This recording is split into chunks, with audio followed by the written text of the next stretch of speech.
So this is part two of a defense of Wonder Woman's Rogues Gallery. I've mentioned Alcyon and I've also mentioned Dr. Psycho so far. And this is something that I will come to at the culmination of this series or of this defense of Wonder Woman's Rogues Gallery. If you may notice, and I just want to highlight this before, that Alcyon is obsessed with Hippolyta and thinks she's the rightful heir of the Amazons and is in love with her. And Dr. Psycho, part of his motivation for creating chaos and destruction around Wonder Woman is to get her attention because he is in love with her. So this theme of distorted love is going to come up again and again in Wonder Woman's Rogues Gallery. So on to the next on my list of rogues. Again, I'm talking about not only how they have been written in past, but their potential to be really, really great villains, iconic as, say, the Joker. So the next villain is Ares. Now, Ares is one of the most unfortunately underused villains of Wonder Woman. He, is, for me, I mean, just logically speaking, the natural arch nemesis of Wonder Woman. I mean, you think about it, she is an emissary of peace from a utopian island, and she's an emissary of peace to the world, and he is the freaking god of war.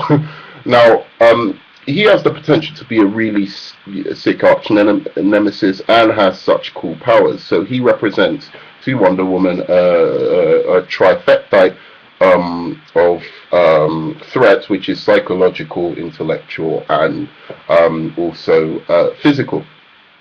I mean, really, when you think about this man's power stats and his power levels, he could easily take on the Justice League, and you would really be able to buy it that he could take on the Justice League. The main thing behind his motivation is he forces Wonder Woman to see the paradox of her mission for peace when she herself is a warrior. He is both a physical and psychological threat, as I've mentioned. He's a force of nature who delights in death, finds salvation in destruction, and lives only to create anarchy. He is not one of these villains, with the typical motivation of wanting to take over the world. His mantra, as eloquently put in the animated feature, is he wants to plunge the world into chaos until he can literally walk on the backs of 6 billion corpses. As far as he's concerned, man's only real position in the world is to suffer, and he wants to ignite and instigate as much turmoil and war and discord as he possibly can. I think he could make a really distressing figure if used properly by DC. I mean, I would think of a great graphic novel where with Ares as the main villain, but with a much more edgier, modern take on him than the original brilliant work on him by Perez and Marston Moulton in the 40s and 80s respectively. What I really see him as is a kind of like Hannibal Lecter with superpowers.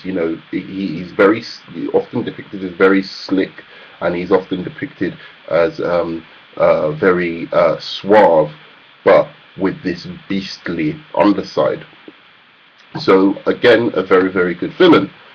Let's go on to the next one, which is Cheetah. Now, Cheetah was mentioned in Milena's video as not a very, very good villain. I disagree. I don't think she should be Wonder Woman's arch villain, but I do think she is an outstanding villain who hasn't been given her due. Known as Wonder Woman's arch enemy, as I stated before, I'm not sure she deserves that mantle, and I'm not yet convinced. But what Greg Rucka recently did with the character has really developed her as a force to be reckoned with.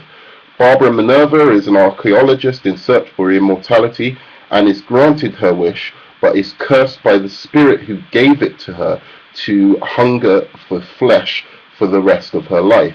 So in essence, she is the diametric opposite of Wonder Woman, this immortal kind of goddess figure in Wonder Woman with great power that she has complete control over and emancipates her as a woman. Whereas the cheetah, on the other hand, has the very, very opposite thing happen to her, which is her search for immortality and power is the very, very thing that enslaves her. And due to this, she's incredibly jealous and angered at Wonder Woman. So another great villain. We then have Genocide. Now, Genocide is another creation by Gail Simone, but I don't think Gail Simone did the best thing she could possibly do with her.